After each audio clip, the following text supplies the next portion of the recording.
You're talking to a new Vietnamese friend. You ask them what they did over the weekend. They smile and say, "Oh, we went to the pagoda to pray for good luck," but you know for a fact they went by themselves.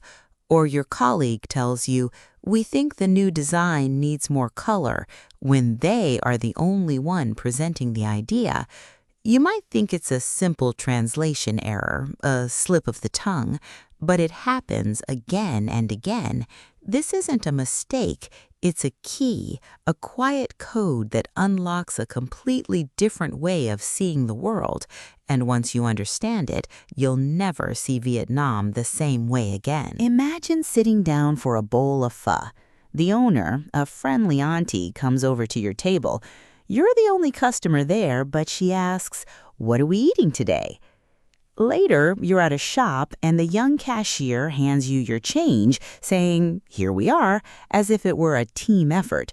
This collective language is everywhere, woven into the fabric of daily interactions. It's in the office when a manager discusses a personal career goal by saying, "Our next step is to get this promotion." It's in the home when a mother asks her child, "Have we finished our homework yet?" It feels strange at first, like you've missed a memo about who else is in the room. This constant, subtle shift from I to we isn't about grammar. It's a philosophy spoken out loud. But to understand why, you have to look beyond the city streets and into the rice fields of the past. For centuries, the core of Vietnamese society wasn't the individual or even the nuclear family. It was the village, the Long. Your identity was tied to your village. Life revolved around the wet rice calendar, a demanding cycle that required absolute cooperation. You planted together, you irrigated the fields together, you harvested together. A single family couldn't build a dike to hold back the monsoon floods, but the entire village could. When pirates or invaders threatened, the village defended itself as one. Survival was a group project. This forged an unbreakable sense of collective identity. The we wasn't a choice, it was the foundation of existence. The needs of the group naturally came before the desires of the individual. That deep-rooted history is still alive in the language today. The word I felt too small, too lonely to describe a life that was so deeply intertwined with others. So, what happened when people started to move away from the village? Here's the thing that might surprise you. It's not always about using the literal word for we, like chúng ta. The collective feeling is embedded even more deeply in the incredibly complex system of pronouns. In English, you are you and I am I. It's simple. In Vietnamese, there is no single word for I. Instead, you define yourself based on your relationship to the person you're speaking with. You might call yourself M, younger sibling, when talking to someone older, Cháu, grandchild to an elder, or Anh, older brother to someone younger. This means every time you speak, you are verbally placing yourself within a family, a community structure.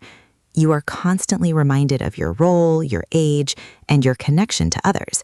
So the we isn't always spoken, it's implied. The very act of choosing a pronoun is an act of saying, "This is who I am in relation to you." It's a constant subconscious reinforcement of the group, and it changes how you see everything. In the West, the journey to self-discovery is often framed as an individual quest. The philosopher René Descartes famously said, "I think, therefore I am." The I is the starting point of existence, the center of the universe. But in the Vietnamese worldview, that's flipped. It's more like we are, therefore I am. The self isn't a solitary island. It's a meeting point in a vast network of relationships, family, colleagues, neighbors, ancestors. This isn't about a lack of individuality.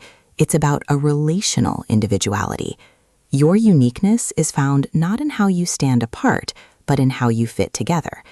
So when a Vietnamese person says we when they mean I, they aren't being vague, they are instinctively framing their personal experience within a shared context. It's a verbal acknowledgement that their thoughts, actions, and feelings don't happen in a vacuum. They are part of something bigger. My friend V told me a story about her auntie, Phuang, in Hoi An. One afternoon, her trusted old motorbike, her lifeline for getting to the market, just died. It wouldn't start. Her neighbor, Mr. Bao, heard the sputtering and came out of his house. Auntie Phuang didn't look at him and say, "My bike is broken, can you help me?"